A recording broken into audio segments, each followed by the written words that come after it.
ഹോ, അങ്ങനെ വീട്ടിലെത്തി. എടാ തടിയാ, നീ ഇവിടെ ഉണ്ടായിരുന്നോ? എടാ പീറ്ററേ, എടാ തടിയാ, വാതിലടച്ചിട്ടുണ്ടായിരുന്നല്ലോ, നീ എങ്ങനെ കേറി?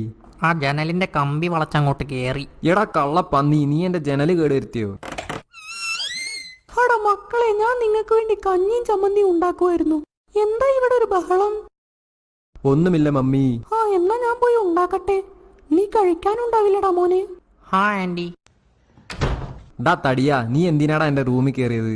എടാ നാളെ എക്സാം അല്ലേ, കമ്പൈൻ സ്റ്റഡിക്ക് വേണ്ടി കേറിയതാടാ. അതിന് നാളെ എക്സാം ഉണ്ടോ? ഹഹാ, അടിപൊളി. അപ്പൊ അതും അറിയില്ലേ? എടാ നാളെ ഏതാ എക്സാം എന്ന് പറ, ഞാൻ ബിറ്റ് സെറ്റാക്കട്ടെ. നാളെ മാത്സ്. എന്നാ ഇക്വേഷൻ മൊത്തം വലിച്ചു വാരി എഴുതി ഞാൻ ബിറ്റായിട്ട് നാളെ വരാം. അപ്പൊ കമ്പൈൻ സ്റ്റഡിയോ?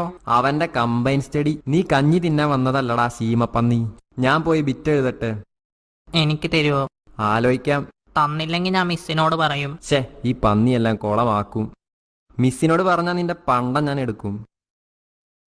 എടാ ബാക്കിലെ ജനല് തുറന്നിട്ടോ, ഇടയ്ക്കിടയ്ക്ക് ഞാൻ വരാം. ഇറങ്ങി പോടാ കള്ളപ്പന്നി.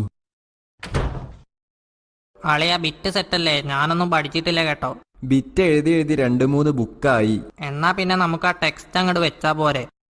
അളിയാ, സ്കൂള് കത്തിപ്പോയോ?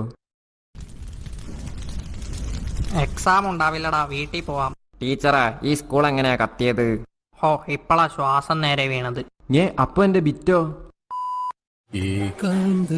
നീ ചന്ദ്രൻ വളഞ്ഞ വഴിയല്ലേ? അതെല്ലോ.